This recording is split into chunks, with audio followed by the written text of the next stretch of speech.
आज बात करते हैं मध्य प्रदेश के लोक शिक्षण संचालनालय के एक बहुत ही जरूरी निर्देश की। ये निर्देश एजुकेशन पोर्टल 3.0 के डेटा के बारे में है और इसका सीधा असर हमारे स्कूलों के रोजमर्रा के काम पर पड़ता है। तो आगे क्या होने वाला है?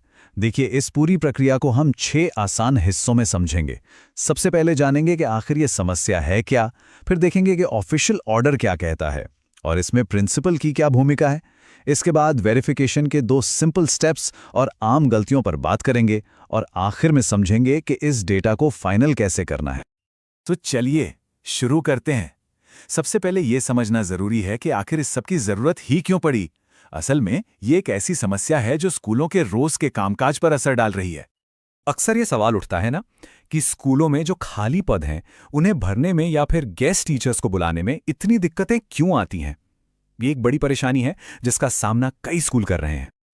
और इसकी जड़ में है पोर्टल का गलत डेटा।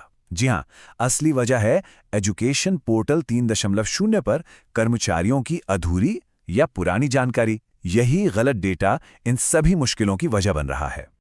तो अब जब समस्या पता चल गई है तो इसका समाधान क्या है? यहीं पर आता है सरकार का वो आधिकारिक सर्कुलर जिसमें इस समस्या को ठीक करने के निर्देश दिए गए हैं। तो ये है वो सर्कुलर। तारीख है 14 अक्टूबर 2025 और इसमें लोक शिक्षण संचालनालय का आदेश बिल्कुल साफ है। पोर्टल पर हर एक कर्मचारी की जानकारी को जांचना और अपडेट करना अब कोई विकल्प नहीं बल्कि जरूरी है। अच्छा, तो ये काम करेगा कौन? मतलब इतनी बड़ी जिम्मेदारी किसे दी गई है? सर्कुलर में इस बारे में भी बिल्कुल साफ बताया गया है।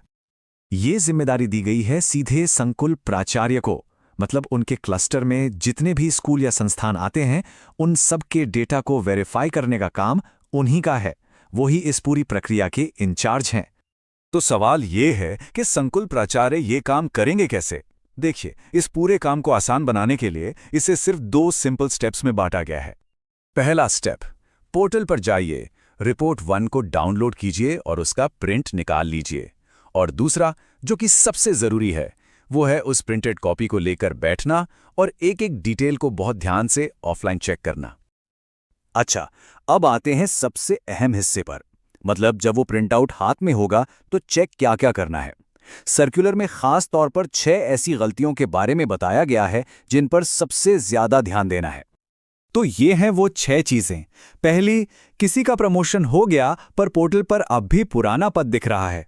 दूसरी, कोई कर्मचारी स्कूल में है ही नहीं पर उसका नाम लिस्ट में चला आ रहा है। तीसरी, पद का नाम मतलब डेजिग्नेशन ही गलत लिखा है। चौथी, टीचर पढ़ाता कुछ और है और पोर्टल पर विषय कुछ और ही दर्ज है। पांचवी, जो स्कूल के हेड है उनका पदनाम ठीक से अपडेटेड नहीं है। और आखिरी यानी छठी गलती, टीचर का पैनल ही गलत है। इन सबको ढूंढकर ठीक करना है। तो एक बार जब कागज पर ये सारी गलतियां पकड़ में आ गईं, सारे करेक्शन मार्क हो गए, तो फिर अगला स्टेप क्या है? अगला स्टेप है इस जानकारी को फाइनल करके वापस पोर्टल पर चढ़ाना। तो पूरा प्रोसेस कुछ ऐसा है। पहले होती है ऑफलाइन कार्रवाई। मतलब जो प्रिंटेड रिपोर्ट 1 है उसके रिमार्क्स कॉलम में सारी गड़बड़ियों और सुधारों को लिख लिया जाता है। और जब ये कागजी काम पूरा हो जाता है तब शुरू होती है ऑनलाइन कार्रवाई। इसी रिपोर्ट को आधार बनाकर एजुकेशन पोर्टल 3.0 को अपडेट किया जाता है। और हाँ, इसके लिए एक मैनुअल भी साथ में दिया गया है ताकि कोई कंफ्यूजन ना हो। और आखिर में इस पूरी मेहनत का मकसद क्या है? संचालनालय ने खुद इसे बहुत अच्छे से समझाया है। उनका कहना है कि ये प्रक्रिया सिर्फ डेटा ठीक करने के लिए नहीं बल्कि एजुकेशन पोर्टल 3.0 को एकदम सटीक बनाने और स्कूल एडमिनिस्ट्रेशन को और बेहतर और स्मूथ बनाने के लिए बेहद जरूरी है।